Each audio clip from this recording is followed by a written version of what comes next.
इमरान साहब, ये उस्मान खान कितने रन्स निकल रहे हैं, कौन सी कोई स्प्रिंग आ गया इनके बल्ले के अंदर, क्या क्या हो रहा है? डिफरेंस बहुत है पाकिस्तान की क्रिकेट का और इंटरनेशनल क्रिकेट का है। बहुत फ़र्क है ना। आप अपने पाकिस्तान में पीएसएल खेल रहे हैं और जब आप जाएंगे किसी फॉरेनर टूर पे या कोई इंटरनेशनल टीम पाकिस्तान आएगी, इवन न्यूजीलैंड टाइप टीम भी आ जाए, मतलब तगड़ी टीम है, तो फिर आपके हाथ पांव वहाँ भी भूल जाते हैं। आज के मैच का थोड़ा सा मैं बता दूं, इस मैच को 200 से प्लस रन हो सकते थे। इसका सारा सेहरा जो जाता है ना वो रिजवान के ऊपर जाता है। 6 ओवर खेल गए भाई साहब। कितने? 6 ओवर खेले और 6 ओवर में कम से कम कितने रन होने चाहिए? 60 तो होने चाहिए ना 10 की एवरेज से। हाँ।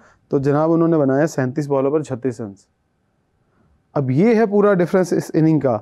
एक बंदा 17 बॉलें खेलता है यासिर खान, वो 29 रन बनाता है, और उस्मान खान खेलते हैं 40 बॉलें, वो 61 रन बनाता है। ये बर्दाश्त के काबिल है कि चलें ये स्ट्राइक रेट पीएसएल में चल सकता है, इंटरनेशनल नहीं चल सकता।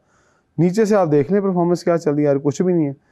अब बॉलिंग में बात करते हैं। बॉलिंग में भी सबने एक एक ही आउट किया, लेकिन इकोनॉमिकल बॉलिंग की है। और इमाद वसीम की मैं बॉलिंग देख रहा था, बड़ी ज़बरदस्त बॉलिंग कर रहे थे लाइन और लेंथ के ऊपर। अगर शादाब खान ने भी 3 ओवर में 29 रन दिए हैं, ये क्रिकेट हो कैसी रही है, ये सबसे बड़ा सवाल है। क्या सब लोग अपने लिए क्रिकेट खेल रहे हैं, पीएसएल में इन रहने के लिए क्रिकेट खेल रहे हैं, या इंटरनेशनल क्रिकेट में दोबारा वापस आने के लिए क्रिकेट खेल रहे हैं? तो मैं कहूँगा कोई किसी के लिए किसी चीज़ के लिए क्रिकेट नहीं खेल रहा। ना ये परफॉर्मेंस अपने लिए है, ना परफॉर्मेंस पाकिस्तान के लिए, ना परफॉर्मेंस इंटरनेशनल लेवल को कम्पीट करने के लिए। ये क्रिकेट देख के आपको अच्छा लग रहा है? ये क्रिकेट देख के बोर हो रहे हैं ना सब लोग। थोड़ी देर देखते हैं, ओपनिंग पे आता है, 2-4 चौके मारते हैं, और वो इस तरह की क्रिकेट हो रही है कि सब लोग चेंज करते हैं और आईपीएल पे चले जाते हैं। आप किस तरह लोगों को मुतमईन कर पाएंगे कि आप अच्छे क्रिकेट? और दूसरी बात, हाँ, मुल्तान के अंदर आज क्राउड आया नहीं आया? इमरान, क्यों कोई भी खिलाड़ी नंबर 5 पर, नंबर 6 पर आने से डरता है? 2 चीज़ें। नया बॉल का एडवांटेज उठाते हैं कि सर्कल ज़रा नहीं, वो तो मैं समझती हूँ कि नंबर शुरू में आने के फ़ायदे क्या होते हैं। मैं ये कहना चाह रही हूँ कि हमारे जो खिलाड़ी हैं, जो इस वक्त टीम का हिस्सा हैं, जो कप्तान हैं, आप देखें कि वो इतने कॉन्फिडेंट हैं और इतना उनका तजर्बा है कि वो तो किसी भी नंबर पर खेलें। ऐसा होता नहीं है, लेकिन मैं एक बात कर रही हूँ कि अगर आपने टीम बना के देनी है ना, तो आप कहते हैं मैं नीचे आ जाता हूँ, आप जाओ ऊपर जाके खेलो, यहाँ पे मेरी ज़रूरत है। तो कोई अपनी ज़रूरत क्यों नहीं समझ रहा उस नंबर पे? उसमें इतने स्किल्स क्यों नहीं है, उसमें इतना कॉन्फिडेंस क्यों नहीं है कि वो उस नंबर पे जाके खेले जहाँ पे एग्जैक्टली किसी अच्छे खिलाड़ी को होना चाहिए? अच्छे खिलाड़ी को, आपका जो सवाल है वो मैं समझ गया। मिडिल ऑर्डर में कोई क्यों आकर खेलना पसंद नहीं करता? जैसे टॉप ऑर्डर से विकेटें गिरती हैं तो सारा प्रेशर डेवलप होता है मिडिल ऑर्डर पे।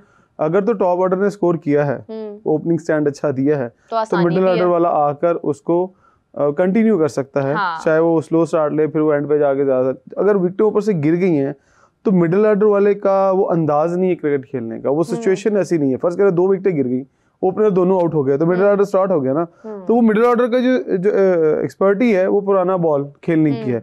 वो थोड़ा पुराना बॉल खेलते हैं, वो थोड़ा लेट स्टार्ट लेते हैं। यार लोअर मिडिल ऑर्डर होता है कि वो आके हिटिंग करता है, क्योंकि ओवर थोड़े बचे होते हैं, 5-6 ओवर बचे होते हैं या 10 ओवर होते हैं। मैं पांडे की बात करूँ, T20 में 4-5 होते हैं, तो वो फ्रीली हिटिंग करते हैं और उनको ये फायदा होता है। अब मिडिल ऑर्डर वाले की जिम्मेदारी ये होती है, 2-3 जिम्मेदारियां। एक तो उसने स्ट्राइक रेट को कंटिन्यू करना है, मेंटेन करना है, उसने विकेट बचानी है, और उसने टारगेट अच्छा सेट करना है कि नीचे से आने वाला बंदा जो है वो फ्रीली खेल सके। और ऊपर से सबसे बड़ी बात जो आपको भी पता है कि स्पिनर लगे होते हैं। स्पिनर्स को आप इतना आसानी से फ्रीली हिट नहीं कर सकते। फास्ट बॉलर शुरू में लगते हैं तो फास्ट बॉलर का बॉल ऑलरेडी बैट्समैन के पास आता है, और जो करना होता है स्पिनर ने गेंद उसको आपको एडजस्ट करके उसको बाहर फेंकना होता है। ये मुश्किल है टॉप ऑर्डर और मिडिल ऑर्डर के अंदर। अगर टॉप ऑर्डर में कोई रन्स कर जाता है तो उसका बल्ला सेट हो जाता है, उसकी आई ठीक हो जाती है, उसका मोमेंटम बन जाता है, और फिर नीचे से भी रन्स कर लेता है। सो मिडिल ऑर्डर वाला बंदा आपको वो चाहिए होता है जो टीम में सबसे तगड़ा बैट्समैन होता है, जिसकी टेक्निक सॉलिड होती है, जो स्पिनर को भी अच्छा खेले, फास्ट बॉलर को भी अच्छा खेले। ये रीजन है कि मिडिल ऑर्डर में हर कोई भागता है, कतराता है। अगर तो बारी लग गई नहीं तो फिर चल। तो ये मेरा एक कंसर्न है कि मतलब जो भी खिलाड़ी हो उसको आना चाहिए। यासिर खान की बड़ी कल भी तारीफ हुई, लाला ने भी तारीफ की यासिर खान की। उन्होंने कहा कि यासिर खान एक, मुझे बड़ा अच्छा लगा देख करके, जैसे वो लाहौर कलंदर्स को उन्होंने एक टफ टाइम दिया है। और आप देखें कि इसमें कोई शक नहीं है कि अगर हम देखें उन्हें मौका जब भी मिला उन्होंने प्रूफ तो किया है ना खुद को। तो क्यों इस तरह के डिसीजंस पहले नहीं लिए गए? मेरा ख्याल है कि अगर लोग तारीफ करने से पहले उसकी टेक्निक देख लें। अगर आज किसी ने यासिर खान की बैटिंग देखी है तो स्पिनर में तो बिल्कुल फारग है वो तो cross through out the cross खेलता है।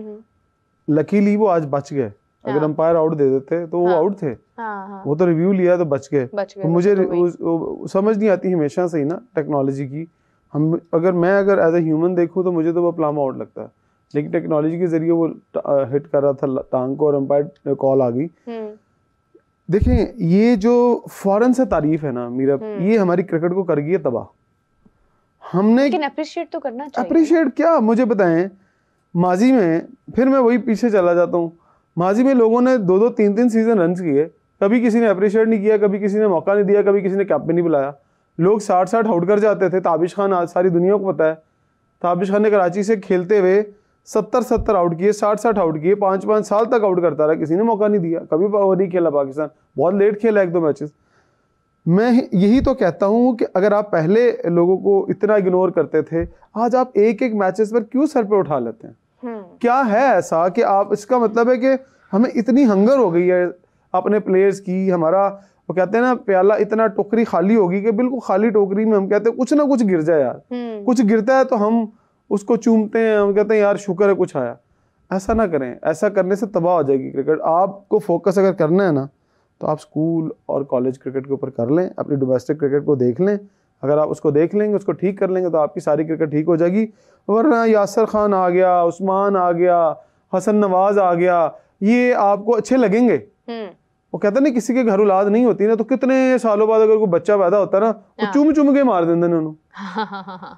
तो वो फिर ये मसला है हमारा, हम क्या कह सकते हैं इसके ऊपर। जो बिल्कुल सही बात है। अच्छा जी, मोहम्मद हारिस की मीडिया टॉक हुई है, पेशावर ज़ल्मी के प्लेयर, उन्होंने पिचेस के बारे में बात की। उन्होंने कहा कंडीशन जो है वो थोड़ी ड्राई पिच थी, फिर उसके बाद जो है वो स्कोर करने में मुश्किल हो रही थी। और वैसे उन्होंने ये भी कहा है कि बतौर प्लेयर मुझे गर्मी से ऐसा कोई इशू नहीं है, लेकिन यह कि कंडीशन का थोड़ा फ़र्क हो जाता है। फिर उन्होंने बाबर आजम के बारे में बात की। उन्होंने कहा बाबर आजम भी जल्दी फॉर्म में आएंगे, इंतज़ामुल हक और मुश्ताक अहमद के टीम के साथ होने से बहुत फ़ायदा हो रहा है, सीखने को बहुत कुछ मिल रहा है। फिर शाहीन के साथ उन्होंने कहा है कि राइवलरी होगी, मेरे भाइयों और दोस्तों की तरह है। तो लाइक इनका मकसद था कि कोई ऐसी चीज़ नहीं है, लेकिन हम लोग मतलब दोस्त हैं। और उसके बाद लाहौर में उन्होंने क्राउड के बारे में भी एक्सपेक्टेशन जाहिर किया कि लाहौर में क्राउड भी ज़्यादा होगा। देखिए क्राउड तो लाहौर में होगा, इसमें तो कोई शक नहीं है, हो सकता है ना भी हो। एक और बहुत बड़ी रीज़न ये भी है कि मैं पॉलिटिकल होना नहीं चाह रही हूँ, मैं सिर्फ एक 1 लाइनर ये देना चाह रही हूँ। PSL के स्पॉन्सर्स से भी लोगों को एतराज़ है, और वो भी एक वजह है कि लोग उसको बायकॉट कर रहे हैं, और उस वजह से भी क्राउड आपको नज़र नहीं आ रहा। लेकिन उस बात के पीछे ये बात कतई तौर पे छुपनी नहीं चाहिए कि हमारी कारकर्दगी ने भी बड़ा मायूस किया लोगों को। मैं मतलब पिछले दिनों ये बात करी थी कि लोगों को स्पॉन्सर से एतराज़ है, मैं मानती हूँ ये बात, लेकिन जिन फ्रेंचाइजेस से और जिन जगहों से फ्रेंचाइजेस आई मीन कि जिस चीज़ का जो स्पॉन्सर है, बेसिकली अगर मैं नाम ना लूँ, मैं एक बात करूँ कि फॉर एग्जाम्पल एक रेस्टोरेंट है, वहाँ पे रश तो आपको वैसे ही नजर आता है जैसे आम रूटीन में नजर आता है। क्यों? क्योंकि वहाँ पे आपको क्वालिटी मिल रही है। आप कहते हैं कि नहीं चलो ठीक है, हमें जुबान का चस्का वहाँ पे लग गया तो हमने वहीं पे जाना है। लेकिन जब क्रिकेट की बात आ रही है तो आप खुले दिल से कह रहे हैं कि हाँ हम बायकॉट करते हैं। क्यों? क्योंकि वहाँ पे आपको वो अट्रैक्शन नहीं मिल रही है जो आपको इवन दो उस रेस्टोरेंट में मिल रही है, जिसकी वजह से आप PSL को बायकॉट कर रहे हैं। तो व्हाट आई वांट टू से इज दैट कि अगर आपको किसी बात पर एतराज़ है, आप उसको खुल के कह रहे हैं कि हाँ हमें एतराज़ है और हम बिल्कुल उस बेस की वजह से PSL को रिजेक्ट कर रहे हैं, तो आप उसके पीछे टैलेंट को मत आप हाइड करें। आप ये बात ज़रूर करें कि हाँ हमें हमारे खिलाड़ियों ने मायूस भी किया है गुज़िश्ता कुछ सालों में, कंसिस्टेंटली हारने की वजह से हमारे दिल में क्रिकेट उस तरह से ज़िंदा नहीं है जिस तरह से आज है। वरना लिटरली लोग शायद इन बातों को एक तरफ कर दें, मगर अगर आपकी क्वालिटी हो तो आई थिंक कि फिर PSL को भी ज़रूरत नहीं है कि वो किसी भी ऐसे स्पॉन्सर को ले जिससे लोगों को एतराज़ होगा। फिर तो हमारे पास स्पॉन्सर्स हैं, हमें क्या ज़रूरत है किसी की। देखें, ना नौमन तेल होगा ना राधा नाचेगी, ये पूरा लुबे लुबाब है हारिस की प्रेस कॉन्फ्रेंस का। वो कहते हैं ना पिचेस खुश्क हैं, वो ड्राई पिचेस हैं, तो नाच न जाने आंगन टेढ़ा। वो तो नाच न जाने आंगन टेढ़ा, तो हम कहते हैं ना कि नाच, लेकिन उनको नाचना आता है, पर वो कहते हैं इधर नौमन तेल होगा तो फिर मैं नाच के दिखाऊंगा। वो तो मिसाल है ना, ये वो लोग हैं जब रन्स कर देते हैं तो इनके कॉलर खड़े हो जाते हैं, और ये सुपरस्टार ये क्या बात है, क्या बात है, इससे ऐसे क्या होता है पता नहीं, मुझे नहीं समझ आई आज तक क्या करके देखो जरा थोड़ा। कॉलर खड़े कर लेते हैं। हाँ। और ये हीरो मतलब मेरा तो कॉलर भी नहीं खड़ा हो रहा, खड़ा करने से भी नहीं हो रहा। अच्छा वैसे क्या होता है, स्पोर्ट्समैन की खड़े होते हैं। क्यों ऐसा क्यों होता है? देखें आप को पता नहीं होता कि आपने रन्स कर देने हैं। हाँ। और जब आपने रन्स कर देने हैं ना तो फिर आपने लोगों को बताना है कि तो जैसे वो ऐसे ब्रार ने किया था विकेट निकाल के मैंने देखा विकेट निकाल, असल में वो कंफ्यूज हो गया था कभी आपने नीरव बड़े प्लेयर्स को देखा हो, चले विराट तो अब आया ना, उससे पहले जितने भी लेजेंड्स खेले हैं जिन्होंने रन्स किए हैं, दुनिया के टॉपर्स खेले हैं, क्या उन्होंने कभी ये दिखाया करके कि हाँ वो बहुत बड़े प्लेयर हैं, वो बहुत बड़े फनकार हैं? नहीं, वो जितना रन्स करते हैं, राहुल का चेहरा देख के आपको लगता ही नहीं है कि ये बहुत ज्यादा रन्स बनाने वाला है। वो इतना मतलब ऐसे डाउन टू अर्थ। हाँ, हमसे कौन से रन्स शुरू से ही ना मुझे 5000 रन्स हो गए उसके आईपीएल के। शुरू से मुझे एटीट्यूड प्रॉब्लम लगता है।